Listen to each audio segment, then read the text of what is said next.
Jennifer Grey revealed the real reason her career spectacularly derailed. Actress Jennifer Grey played one of the most iconic roles of the 80s in hit movie Dirty Dancing. Indeed, she even earned a prestigious award nomination for her performance as Frances "Baby" Houseman. But whereas her face was once instantly recognizable, few would know what she's doing now. Indeed, actors can be shining stars one minute, riding the crest of a wave, but a bad choice of role or critical planning can be their undoing. However, it wasn't the cutthroat nature of the movie industry that so adversely affected Jennifer Grey's career. Grey made a startling revelation in 2012 when Dirty Dancing turned 25 years old. During an interview at an event celebrating the classic movie's milestone anniversary, the actress explained how a decision that she made had badly affected her career. She described how she felt no one knew who she was anymore. Indeed, it's a shocking claim for an actress who was nominated for a Golden Globe for her role in the classic 1987 movie. Although Grey continued to work through the 90s, aughts, and 10s, the acclaim never followed. The huge roles that the actress proved herself capable of simply were not available to her anymore. Acting was perhaps in Grey's blood. Indeed, her family history in the entertainment industry dates back to around the 1930s. Her grandfather was Mickey Katz, a comedian who performed musical parodies that drew heavily from both American culture and his family's Jewish heritage. The entertainer's work was widely recognized. Katz appeared with his band in the 1967 movie Thoroughly Modern Millie, backing Julie Andrews singing a traditional Jewish song at a wedding. Several compilation CDs of his music have been collated, while fellow musicians have paid tribute to the jazz klezmer artist. His talents even eventually made it to the small screen. In 1962, Katz provided the voice for Hop-Along Catskill for the animated series Beanie and Cecil. The cartoon was one of the first three, alongside the Flintstones and the Jetsons, to be broadcast in color. Katz's talents in entertainment then quickly rubbed off on his son, the reputable actor Joel Grey. Grey's career began around the age of 10, appearing in productions at Children's Theater in his hometown of Cleveland, Ohio. Before he turned 30, his work had begun in television with roles in the series Maverick, Bronco, and Lawman. But it's on the stage that Grey's senior work is perhaps most notable. In 1966, Joel Grey won a Tony Award for his part in the Broadway musical Cabaret. He played the Master of Ceremonies, a character that he originated. Other notable Broadway appearances for the actor include Stop the World, I Want to Get Off, Have a Sixpence, The Grand Tour, Chicago, Wicked, and Anything Goes. Grey Sr. reprised the role of Master of Ceremonies for the 1972 big screen adaptation of Cabaret. Again, his talents were recognized when he picked up Best Supporting Actor Oscar for his performance. The actor also received Golden Globe and Saturn Award nominations for his part in 1985's Remo Williams' The Adventure Begins. Grey came out as gay in 2015 and touched on his struggles as such in his Master of Ceremonies memoir the next year. However, the actor was married to fellow entertainer Joe Wilder for 24 years. Together they had two children, James, who would grow up to be a chef, and of course Jennifer. Jennifer Grey then was born in New York on March 26, 1960. In 1978, she graduated from the Dalton School, which specializes in acting and dance.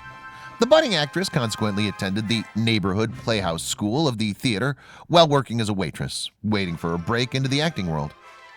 Age 19, Grey's first appearance was in a Dr. Pepper commercial. However, it would be several years before the serious acting roles came her way.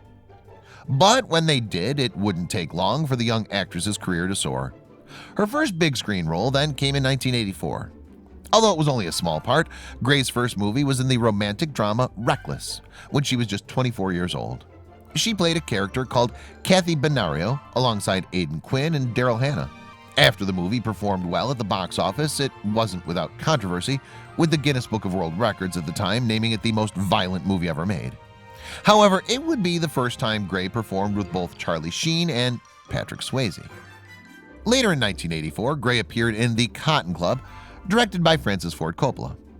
Although it was a smaller role, the crime drama hosted an array of big names, including Richard Gere, Gregory Hines, Diane Lane, Bob Hoskins, and Nicolas Cage. The acclaimed movie earned Golden Globe and Oscar nominations, assuring Grey's star was on the ascent. After the next year's American Flyers, Grey was cast as the title's character's uptight sister Jeannie in Ferris Bueller's Day Off. The actress again worked with Charlie Sheen in a memorable scene where she meets the drugged-up Sheen in a police station after she's arrested for making a fake phone call to the police.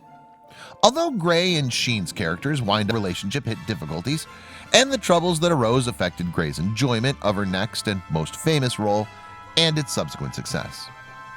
Indeed, the couple's relationship only became public knowledge while they were on vacation in Northern Ireland shortly after Gray wrapped on Dirty Dancing. Broderick was driving the couple through Erinskillen when his car veered onto the wrong side of the road. They collided with an oncoming vehicle with tragic consequences. It's believed that Gray incurred serious whiplash, with Broderick reportedly sustaining cuts and a severely broken leg. But for the driver and passenger of the other vehicle, the outcome was devastating. The car's occupants were 63-year-old Margaret Doherty and her daughter, 28-year-old Anna Gallagher. The collision was so severe that they were both killed on impact. The tragedy occurred just weeks before the release of Dirty Dancing, Gray's most famous role. The actress rescinded on promotional duties for the movie, opting instead to stay by Broderick's hospital bedside. The actor faced charges of causing death by dangerous driving and 5 years behind bars. However, he eventually received a punishment of careless driving and a $175 fine. Gray spoke of the collision to lifestyle magazine People in October 2010. As she described, "One minute we're going down the road and music is playing, and the next minute it's all different. I couldn't be fearless after that." The actress further recalled, "I became America's sweetheart within 5 days of the accident." Indeed, in Dirty Dancing, Gray played 17-year-old Frances "Baby" Houseman, who finds love while vacationing with her family at an upscale holiday resort. Baby is a daddy's girl, torn between loyalty to her father and coming into her own as a woman with a man who's everything her father disapproves of. In turn, Patrick Swayze played dance instructor Johnny Castle, with whom Baby fell in love. Equally, he was seduced by a young woman who learned to have the courage of her convictions, whatever the price, and someone who believed in him. In Gray's portrayal of Baby, generations of women found a new style of leading lady.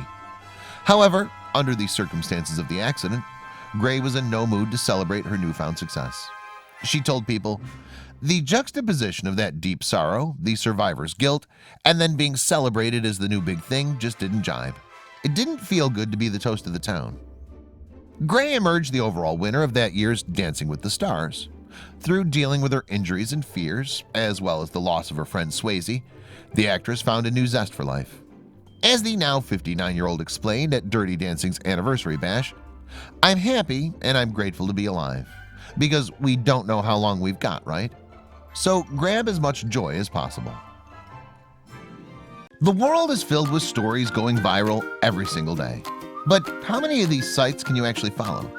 We understand that your day should start with positive stories, stories that resonate with you. And so we started JoJo Stories. Our mission is to create meaningful stories that cover everything from animals to anthropology, history to environment and lifestyle. The kind of content you read on our site will be one you'll want to share with your family and friends. We hope you'll join our growing family and be part of our community. Welcome to JoJo Stories. JoJoStories.com.